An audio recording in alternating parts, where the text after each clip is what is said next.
Dearest Heavenly Father, in the name of dearest Jesus, once again we come before your throne of grace, asking for forgiveness, O Lord. Forgive us and cleanse us from all unrighteousness. Mahal na Panginoon, lalo ang ibang lingkod, mahal na Panginoon. And we thank Thee, O Lord, for blessing every part ng aming pag-worship sa iyo, lalo ng pagkilos mo sa aming kalagitnaan, the outpouring of your Holy Spirit, which is our strength. And at this time, O Lord, we're going to study your holy word. Without you, I cannot do anything. Help me bring forth thy holy message with love and power. Open our hearts and minds and understanding your truth. In the mighty name of Jesus and leading prayer of our beloved pastor, we rebuke all the power of darkness, unbeliefs, and doubts from us. Cast out in Jesus' name. Hallelujah. Praise the Lord. Hallelujah. Amen and amen. Praise the Lord. And the highest praise, honor, and glory and thanksgiving ay sa ating pinakamamahal na Panginoong Hesus po lamang. Praise the Lord. Purihin ang kanyang banal na pangalan. And secondly, I'd like to give also double honor and respect sa ating beloved pastor, Will Estrada Almeida, the man of God and the prophet of our loving God. And we also remember and cherish the blessed teaching and memories ng ating beloved and honorable Assistant Pastor Lina C. Almeida, at ang pagbati rin po sa lahat ng kanilang mga beloved children, in-laws sa po na ating mahal na pastor. Sa inyo po lahat, mga minamahal mga kapatid, at muli ang pinakamataas na pagpupuri, walang iba sa ating pinakamamahal na Panginoong Hesus po lamang. Amen. Praise the Lord. Palakpakan natin muli ang ating pinakamahal na Panginoon. Praise the Lord. Everybody say, praise the Lord. Praise the Lord. Purihin ang mahal na Panginoon. Amen. Ating pong pag-usapan sa gabing ito, mga minamahal, ay ang ating takot sa Diyos. Amen. The fear God. Amen. Hallelujah. Ang ating minamahal na Panginoon, hallelujah, ay nagpakilala, mga minamahal, sa mga Israelita. Amen. Hallelujah. Of course, hallelujah. Adam and Eve knows God, mga minamahal. But after the generation, mga minamahal, and generation, another generation, nag-iba na, mga minamahal, ang isipan ng tao, mga minamahal. Amen? Praise the Lord. At kalimutan nila ang tunay na Diyos na lumikha. Kaya ang iba, nung panahon ng Old Testament, sumasamba sa araw, sumasamba sa buwan, sumasamba sa bituin, mga minamahal. Amen? Kaya, hallelujah, yung mga ancient gods, mga minamahal, hallelujah, merong buwan, sinasamba nila. Kaya nung ang ating dearest Jesus, mga minamahal, hallelujah, in the Old Testament na binigay niya ang 10 Commandments, mga minamahal, ay binanggit niya yan, mga minamahal, na huwag kayong sasamba na anumang bagay na nakikita nyo sa langit. Amen? Sapagkat nakikita sa langit, pag gabi, yung buwan, yung bituin, yung araw. Amen? Sa araw naman, ay araw. Kaya yun ang kanilang sinasamba. Hallelujah. Why God requires us to fear Him. Amen. Hallelujah. So we will obey Him. When you fear God, you will obey God. Amen. When you fear God, mga minamahal, you will, hallelujah, stop, mga minamahal, from doing wrong thing. Amen. A true Christian, mga minamahal, ay sumusunod sa utos na mahal na Panginoon. Amen. Hallelujah. Why God requires us to fear Him, to obey Him, to listen to Him. Obedience is the one He wants us to do. Therefore, fearing God is essential. Amen. Fear God. When you fear God, mga minamahal, you will obey God. Those who don't fear God, they don't care about His commandments. Amen. In the first verse na ating babasahin from the book of Deuteronomy, chapter 11, verse 26, mga minamahal, he talks about obedience. He set before us a blessing and a curse. Ating basahin, mga minamahal. Book of Deuteronomy 11:26, behold, I set before you this day a blessing and a curse. Verse 27, a blessing if you obey the commandments of the Lord your God, which I command you this day. 28. And a curse if you will not obey the commandments of the Lord your God, but turn aside out of the way which I command you this day, to go after other gods, which ye have not known. Amen? At sa Tagalog po ating basahin, kindly po, pakibasa po natin. Praise the Lord. Deuteronomio Kapitulo 11, versikulo 27, 26. 26 hanggang 28. Narito, inilalagay ko sa harap ninyo sa araw na ito ang pagpapala at ang sumpa. 27, ang pagpapala kung inyong didinggin ang utos ng Panginoon ninyong Diyos na aking iniutos sa inyo sa araw na ito. 28, at ang sumpa kung hindi nyo didinggin ang mga utos ng Panginoon ninyong Diyos, kundi kayo lilihis sa daan na aking iniutos sa inyo sa araw na ito upang sumunod sa ibang mga Diyos ay hindi ninyo mga nangakikilala. Amen. Amen. Praise the Lord. Palakpakan po natin muli ang ating pinakamamahal na Panginoon. Hallelujah. Ilagay niyo lang po mga minamahal yung Bible verse natin para ating nababasa yung Deuteronomy, mga minamahal, 11:26. Ibalik natin mga minamahal. Narito inilagay ko sa inyo sa araw na ito ang pagpapala at ang sumpa. Amen. Kindly po yung Bible verse, praise the Lord. Na kung inyong susundin at ang sumpa kung hindi nyo didinggin ang mga utos ng Panginoon ninyong Diyos, kundi lilihis kayo. Verse 27 po muna, praise the Lord. Kindly po. Ang pagpapala kung inyong didinggin ang mga utos ng Panginoon ninyong Diyos na akinutos sa inyo sa araw na ito. So, sumpa at isa ay pagpapala. Amen? Verse 28. At ang sumpa kung hindi nyo didinggin ang mga utos ng Panginoon ng Diyos. Mga minamahal, ang sinasabihan ng ating pinakamamahal na Panginoon na ito ay ang mga Israelita. Tayo po ay spiritual Israelites. Ibig sabihin po mga minamahal, hindi como Kristiyano na tayo mga minamahal, pag tayo sumaway, nasa pagpapala pa rin tayo. Amen? Kapag sinuway mo na ang kalooban ng mahal na Panginoon, papasok na ang sumpa, mga minamahal. Binibigyan mo ng daan ang dyablo, makapasok, mga minamahal. Katulad nga ng sinabi ng mahal na Panginoon, amen, na pag tayo sumungatalima, katulad ng sa pagbibigay ng ikaputhandog, ang sabi niya, hindi niya hayaan ang mananakmal, makapasok, mga minamahal. Amen? Nasakmalin ang blessing na ating tatanggapin. Bakit? Sinusunod mo ang kalooban ng ating pinamahal na Panginoon. Sa mga sumusunod sa ating pinamahal na Panginoon, the fear of God is in them. When you fear God, mga minamahal, isip pa lang, just to think about it, mga minamahal, meron ng pagpipigil. Amen? Kaya mga minamahal, mapipigilan ka na. Paano mga minamahal doon, mga unbeliever, kahit magmura sila, mga minamahal, kahit magsinungaling sila, doon. Kasi kung ano yung laman ng puso mo, mga minamahal, yun ang lalabas. Amen? But if you fear God, God is within you, the Holy Spirit is there, yun, mga minamahal. Amen? Ang lalabas sa ating bibig, mga minamahal. Amen? Out of the abundance of the heart, mga minamahal. Amen? Hallelujah. Doon lumalabas, amen, sa ating bibig. From the book of Ecclesiastes, chapter 12:13, hallelujah. Ang sabi dito, mga minamahal, fear God, and let us hear the conclusion of the whole matter. Fear God and keep His commandment, for this is the whole duty of man. Fear God. Amen. Matakot sa mahal na Panginoon. The whole duty of man. So, ganoong kahalaga ang mga minamahal, ang sinasabi ng Biblia, that we should have fear God. And then when you fear God, you will keep His commandment. Amen. For this is the whole duty of man. For God shall, 14 po.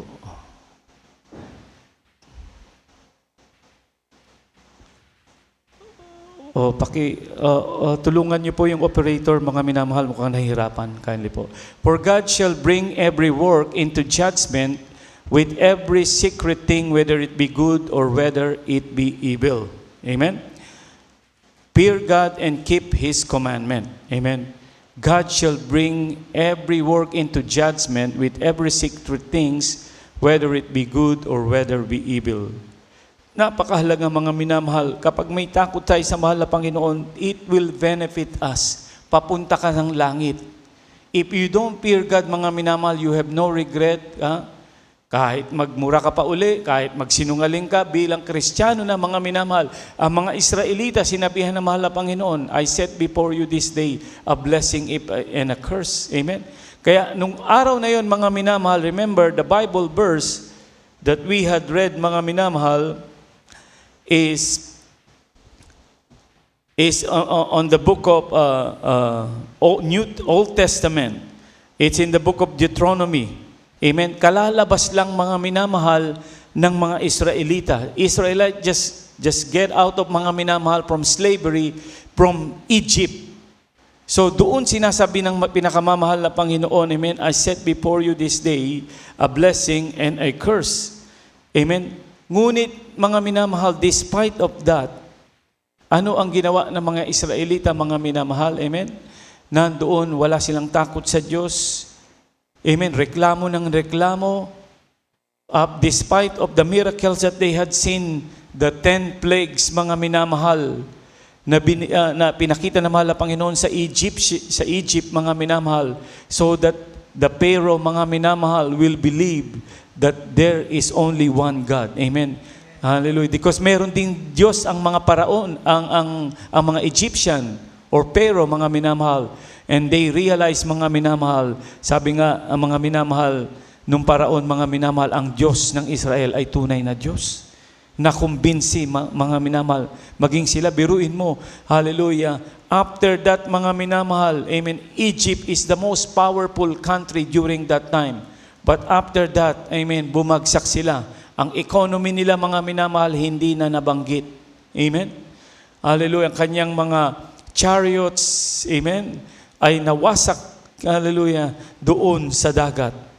Amen. Fear God and keep His commandment. Amen. When you fear God, you will receive a blessing. If you don't fear God, mga minamahal, hindi natin susundin ang kanyang kalooban, a curse. Amen. Sumpa ang darating. From the book of 1 Chronicles, chapter 16, verse 30, fear before Him all the earth. Ang sabi ng Biblia, mga minamahal, fear before Him all the earth, the world also be stable, that it be not moved. Fear Him all the earth. Lahat ng mga tao matakot sa Diyos. Amen. Siya natin ang dapat katakutan. Amen. From the book of Deuteronomy, chapter 13, verse 4, another verse, mga minamahal, na tayo ay dapat matatakot sa mahal na Panginoon, susunod sa kanyang kalooban. Amen? Ay pakihanda rin po ang Tagalog. Sabi dito, Deuteronomy 13:4, ye shall walk after the Lord your God and fear Him. Can you say amen? Fear Him and keep His commandments and obey His voice, and ye shall serve Him and cleave unto Him. Maglingkod ka sa Kanya. Kapag naglilingkod ka sa Kanya, dapat anong gagawin mo? Susunod ka. When you serve God, you have to obey. Amen? And cleave unto Him. Manatili sa ating pinakamamahal na Panginoon. Walk after the Lord your God and fear Him and keep His commandments. Kindly po sa Tagalog. Amen. Deuteronomy 3:4. Kayo lalakad ayon sa Panginoon ninyong Diyos at matatakot sa Kanya at gaganap ng Kanyang mga utos at susunod sa Kanyang tinig at maglilingkod sa Kanya at lalakip sa Kanya. Amen. Amen. Palakpakan natin muli ang ating pinakamamahal na Panginoon. Amen. Praise the Lord. Hallelujah. Kayo'y lalakad ayon sa Panginoon ninyong Diyos at matatakot kayo sa Kanya, gaganap ng Kanyang mga utos at susunod sa Kanyang tinig at maglilingkod sa Kanya at lalakip sa Kanya. Ang Kristiyano, mga minamahal, na hindi sumusunod ay hindi na natatakot sa Diyos. Nakakatakot yan, mga minamahal, if you don't fear God. Amen. Because, mga minamahal, sabi nga ng Biblia, dapat tayo ay matakot sa Diyos sapagkat may kapangyarihan siyang ibulid tayo sa impyerno. Amen. Hallelujah. He has the power to throw us in hell. When we fear God, we have to obey His commandment. Napakahalaga, mga minamahal. Especially at this time, a lot of people, they don't have, mga minamahal, regrets about committing sins. We are truly in the last days, mga minamahal. In the last days, ang sabi ng Biblia, ang mga tao magiging maibigin sa sarili. Magiging mayayabang. Amen? Hallelujah. Sila ang susundin nila yung sarili nila. They don't care about the 10 commandments of the Lord. They don't care about the word of God, mga minamahal. Marami ang mga atheist. Amen. Hallelujah. Sa panahon natin ngayon, ang mga estudyante, mga minamahal, pang sa mga universities, I don't know how many percentage of atheists, mga minamahal, even though at their young age sila ay mga Kristiyano. But because, mga minamahal, ang mga professor, ang mga teacher dito, mga minamahal, ay wala na ring takot sa Diyos, kaya wala silang maituturo. Nagiging product, mga minamahal, ang mga estudyante na maging atheists. Marahil hindi kayo familiar, but that is what happened in most of the universities. In book of Matthew 10:28, ang sabi ng Biblia, mga minamahal, that we should fear God. Amen. Fear not only the one that who can kill your body, but fear Him that able to kill your body and soul in hell. Ang sabi ng pinakamamahal na Panginoon. Amen. Matthew 10:28, fear not them which kill the body, but are not able to kill the soul, but rather fear Him which is able to destroy both soul and body in hell. I remember yung testimony ng ating mahal na kapatid sa Zamboanga during that time, mga minamahal, na ang mga Abu Sayyaf, mga minamahal, ay pumupunta na sila sa mga syudad at sabi nga ng mga military, we have to leave this town. Ngunit, mga minamahal, ang ating mga minamahal na mga kapatid ay nanatili. Ang isa sa ating mahal na kapatid, mga minamahal, ay tumawag sa ating beloved pastor, mga minamahal, may incident, mga minamahal, at napansin ng mahal na pastor na ang ating mahal na kapatid na ito ay natatakot. Sinabi niya, huwag kayong matakot sa pumapatay ng katawan. Sa Diyos kayo matakot na kaya kayong itapon sa karagat-dagatang apoy. Ang sabi niya, mga minamahal, tumapang uli siya, mga minamahal. Amen. Hallelujah. He got courage, mga minamahal. She got courage, mga minamahal, to face, amen, the danger. Hallelujah. And in truth, mga minamahal, lahat talaga tayo ay mamamatay. Amen. But sabi nga ng mahal na Panginoon, amen, hallelujah, we are more valuable than sparrow. Amen. Yung mga ibon, mga minamahal, hallelujah, pag ito raw ay namamatay, mga minamahal, ay hindi, ito po ay hindi lihim sa mahal na Panginoon. Alam niya kahit yung mga sparrow na namamatay. How much more daw tayo, mga minamahal. Amen. God, amen, can keep us safe, mga minamahal. Amen. Even though there's this danger na darating, fear God and keep His commandment, which is, mga minamahal, beneficial. Hallelujah. Lagi kayong magkaroon ng takot sa ating pinakamamahal na Panginoon. Takot na huwag magkasala sa Diyos. Takot huwag mong masasaktan ang ating pinamahal na Panginoon. Amen. Kaya nga, mga minamahal, hallelujah, kapag ka may takot ka sa mahal na Panginoon, ibig sabihin, nariyan sa iyo ang banal na Espiritu ng Diyos. Ang banal na Espiritu Santo. Amen. When the Holy Spirit is within you, you have fear God. Amen. When you have the Word of God in you, you have fear God. The fear of the Lord is the beginning of wisdom. The fear of the Lord is the fountain of life. The fear of the Lord will save you, mga minamahal. Amen. Hallelujah. From the book of Proverbs, nabasa na po ba natin sa Tagalog yung Matthew 10:28? Pakibasa po sa Matthew 10:28. Amen. Mateo 10, Kapitulo 10, versikulo 28. Huwag kayo matakot sa mga nagsisipatay ng katawan at apwat hindi makakapatay sa kaluluwa, kundi bagkos ang katakutan ninyo yaong makapupuksa sa kaluluwa at sa katawan sa impyerno. Amen. Amen. Palakpakan natin ang ating pinakamamahal na Panginoon. Everybody say, praise the Lord. Praise the Lord. Sana maiayos yung sound. Amen. Praise the Lord. It's so.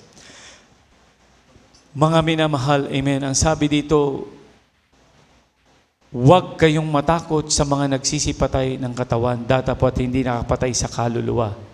Kundi bagkus katakutan ninyo, yaong makakapuksa sa kaluluwa at sa katawan sa impyerno. Who is that, mga minamahal? Ang ating pinakamamahal na Panginoon.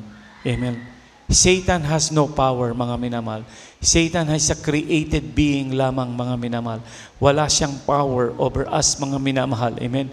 Patungkol diyan. Amen. Kaya nga, hallelujah, ang paglilingkod natin sa mahal na Panginoon, kung tayo, mga minamahal, ay mapapahama, kung mayroong Kristiyano na punta sa impyerno, amen, hindi ang mahal na Panginoon ang may gawa nito. Amen. Binigyan tayo ng free will. Amen. Hallelujah. Ikaw, mga minamahal, tayo rin, mga minamahal, ang magdidesisyon nito. Amen? Because the free will that God has given us, mga minamahal, if you want to go to heaven, fear God. Keep His commandment. Fight your struggle. Amen? Hallelujah. Sabi nga ng Biblia, if any man will come after me, deny yourself. Pick up your cross daily and follow me. In this world, you have tribulation. You have trial. Be of good cheer. Amen? Because I have overcome the world. Ang ibig sabihin, mga minamahal, in this world, meron tayong trials and tribulations. Amen? Kaya, mga minamahal, expectin na natin ito. Hindi, mga minamahal, a bed of roses. When you serve the Lord, it will be easier, mga minamahal. Amen? There is a struggle, mga minamahal.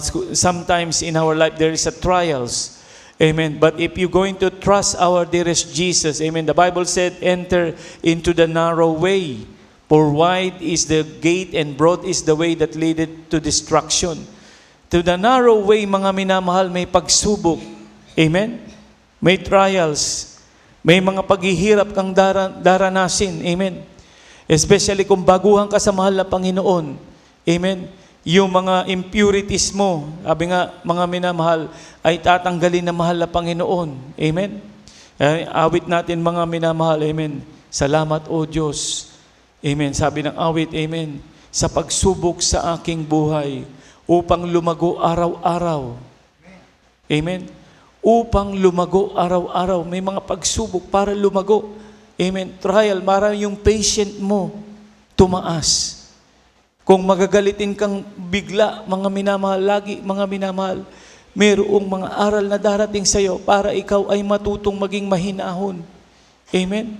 Maging mapagpasensyahin, maging maunawain, maging mabait. Amen?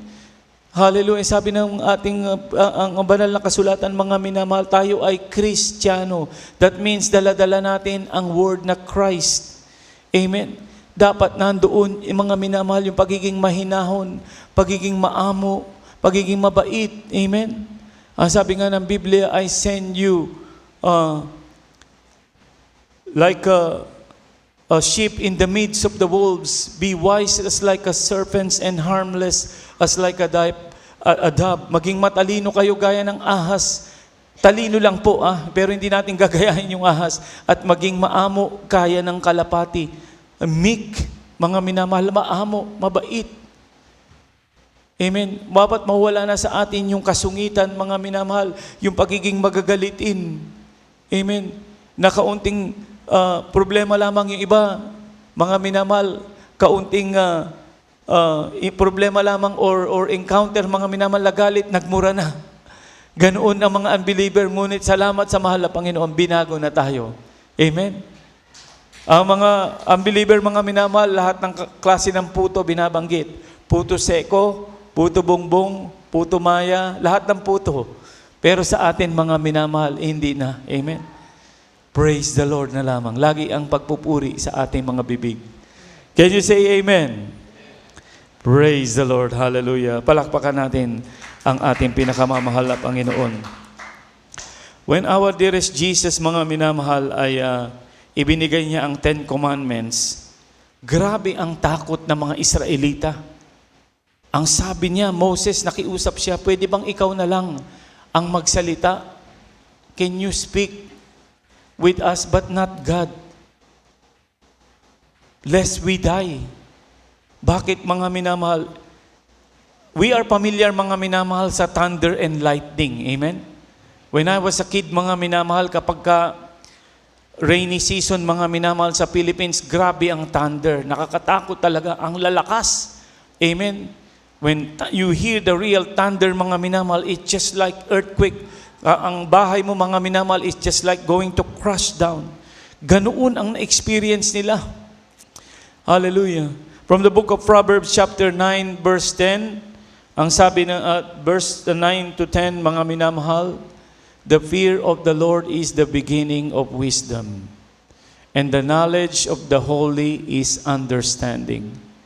When you fear God, you have wisdom, right? In verse 11, for by me, ang sabi dito, sabi ng wisdom, for by me, for me wisdom, thy days shall be multiplied, and the years of thy life shall be increased. Amen. For the fear of the Lord is the beginning of wisdom. Magkaroon ka ng wisdom. God will give you wisdom to fear Him. When you read the Bible, when you doing something, madidiscern mo, this is wrong, I am lying, I did this. When you're going to do things, mga minamahal, which is not pleasing unto the Lord, amen, there is, mga minamahal, self-control. Amen. Magkakaroon ka ng pagpipigil. Bakit? Naroon yung Holy Spirit sa'yo. Amen. Hallelujah. God will give you a wisdom. Let us read, mga minamahal, from the book of Exodus chapter 20, verse 1 to 19. Praise the Lord. Ito na po yung last verse natin, mga minamahal. Book of Exodus chapter 20 verse 1 to 19. Basahin ko po. And God spake all these words, saying, I am the Lord thy God, which have brought thee out of the land of Egypt, out of the house of bondage. Pakilagay po yung sa screen, mga minamahal. And verse 3, thou shalt have no other gods before me. Ito po, mga minamahal, yung verse 2 na sinabi niya, thou shalt have thou shalt have no other gods before me. Yun ang first commandment. Thou shalt not make unto thee graven images. That's the second one.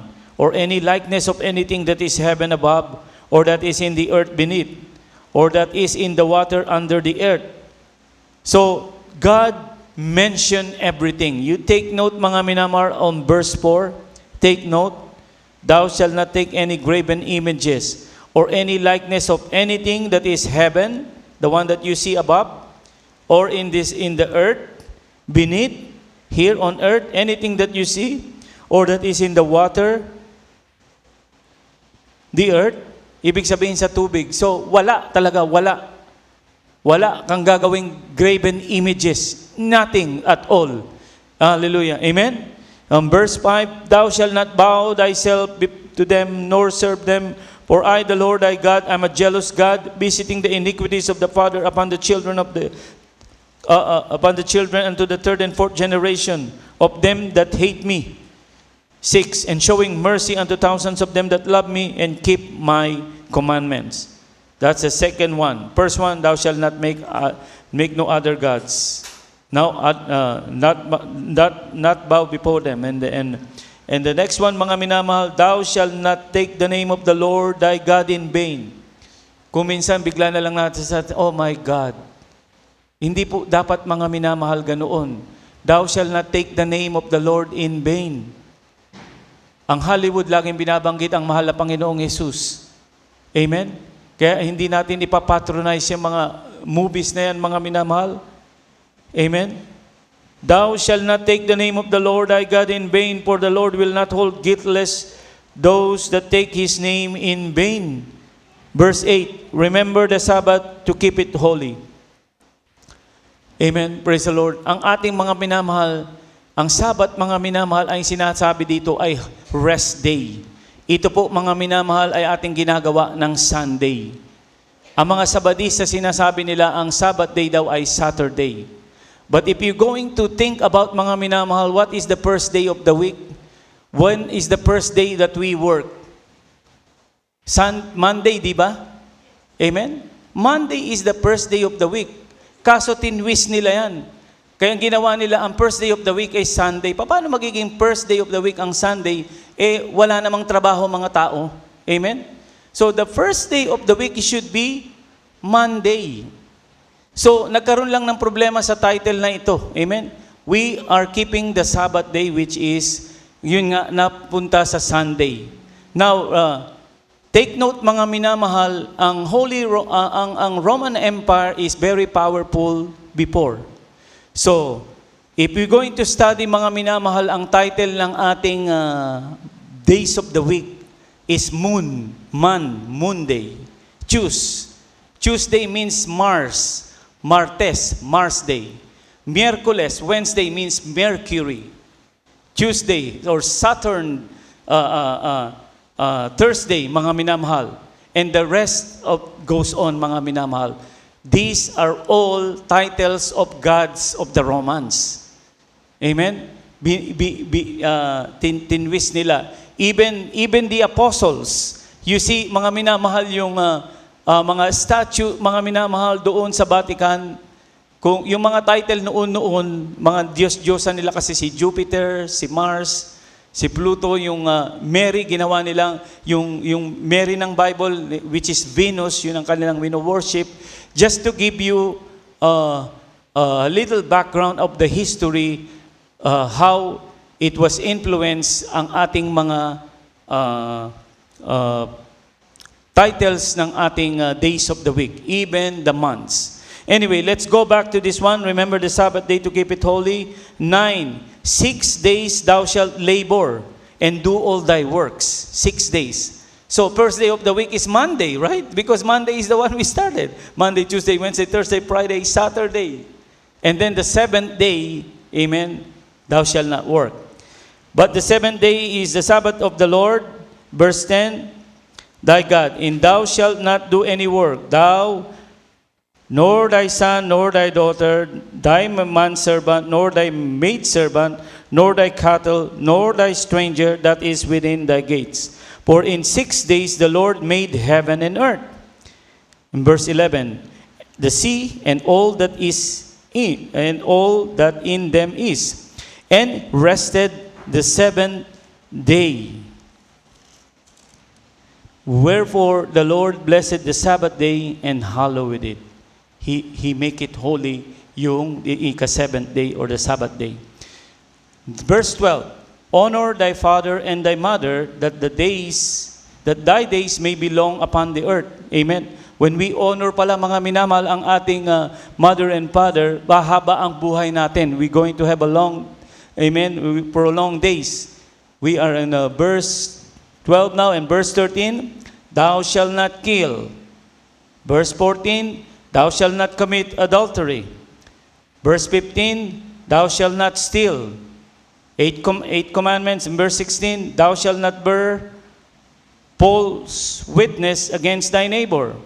Verse 17, thou shalt not covet thy neighbor's house, thou shalt not covet thy neighbor's wife, nor his manservant, nor his maidservant, nor his ox, nor his ass, nor anything that is in thy neighbor. And all the people saw the thunderings. Ito, verse 18 na tayo. And all the people saw the thunderings and the lightnings and the noise of the trumpet and the mountain smoking. And when the people saw it, they removed and stood afar off. Verse 19. Ito mga minamahal, yung verse 19, I would like to emphasize to you. They begged, the Israelites begged Moses, speak thou unto us, with us, and we will hear. But let not God speak with us, lest we die. Ganoon mga minamahal. Kung ating ipipicture mga minamahal, hallelujah, grabe ang thunderings. Talagang nagkakaroon ng earthquake. Ganoon kalakas mga minamahal habang sinasalita ng ating pinakamamahal na Panginoon ang 10 Commandments. Amen? Sabi nila, speak thou with us, we will hear. Makikinig kami sa iyo, Moses. But let not God, amen, let not God speak with us lest we die. Baka kami mamatay. Grabe mga minamahal ang kanilang naramdaman na presensya. I remember merong nag-testify mga minamahal, yung bata mga minamahal na napunta sa langit. Amen. Siya pa napadapa nung magsalita ang mahal na Panginoon dahil siya mga minamahal, hallelujah, ay nayanig sa boses ng ating Diyos. Amen. Verse 20, sabi ni Moses, huwag kayo matakot. Nais lang ng Diyos na kayo magkaroon ng takot. Verse 20, kindly po. Ako nababasa. Verse 20, sabi dito, and Moses said unto people, fear not, for God is come to prove you, and that his fear may be before your face, that ye sin not. Can you say amen? Mga minamahal, ang sin, mga minamahal, ay kinasusuklaman ng ating pinakamamahal na Panginoon. Amen? Sabi nga natin nababasa sa New Testament, walang makakapaghiwalay sa atin sa Diyos. Kahirapan, kamatayan, amen? Kagutuman, kahubaran, amen? Nothing can separate us from God. But there is one that can separate us from God. What is that? It is sin. Amen? When you committed sin, mga minamahal, amen, God, amen, will not be pleased. Just think about this. When the things that you are doing is God is not pleasing, who are you pleasing? The devil. Satan is the one you're pleasing. When you are not doing the will of God, amen, who are you pleasing? It's not God, it's the devil, it's Satan. Kaya nga, ang sabi dito mga minamahal, fear God, amen? Ang sabi dun sa verse 20, amen, that his fear may be before your face, that ye sin not. The fear of God, amen, will not commit you sin. When you have fear God, when you fear God, hallelujah, may pagpipigil na kayo ay magkasala. Dahil may takot kayo, ayoko mapunta sa impyerno. Sa impyerno, hindi lumalamig ang weather doon. Can you say amen? Hindi lumalamig daw ang weather doon. Laging mainit. Lalangoy ka. Mga minamahal sa asupre. Ang sabi nga ng Biblia, the fire that never quench and worm that dieth not. Wala nang exit. Even though meron tayong hardship ngayon, may trials, mga minamahal, may hirap tayo, pagdating doon, mga minamahal, wala nang kahirapan. Amen? Marami sa ating, kuminsan pinuproblema tayo, kahit may lit na bagay, iniisip natin ang iniisip, problema ng problema. Amen? Huwag na nating isipin, sa langit mga minamahal, amen. Hallelujah, ang ating tahanan, gawa ng kaawayan para ikaw ay mag-isip ng mag-isip ng mag-isip. Si Eva, nung pinasukan siya ni Satanas, mga minamahal, inisip niya ng inisip hanggang sa natukso siya ng kaaway. Amen. Fear God. Amen. The Lord wants us to fear Him that ye sin not. Amen. Palakpakan natin ang ating pinakamahal na Panginoon. Amen. At dito na po mga minamahal, natatapos ang ating Bible study. Amen. Remember mga minamahal,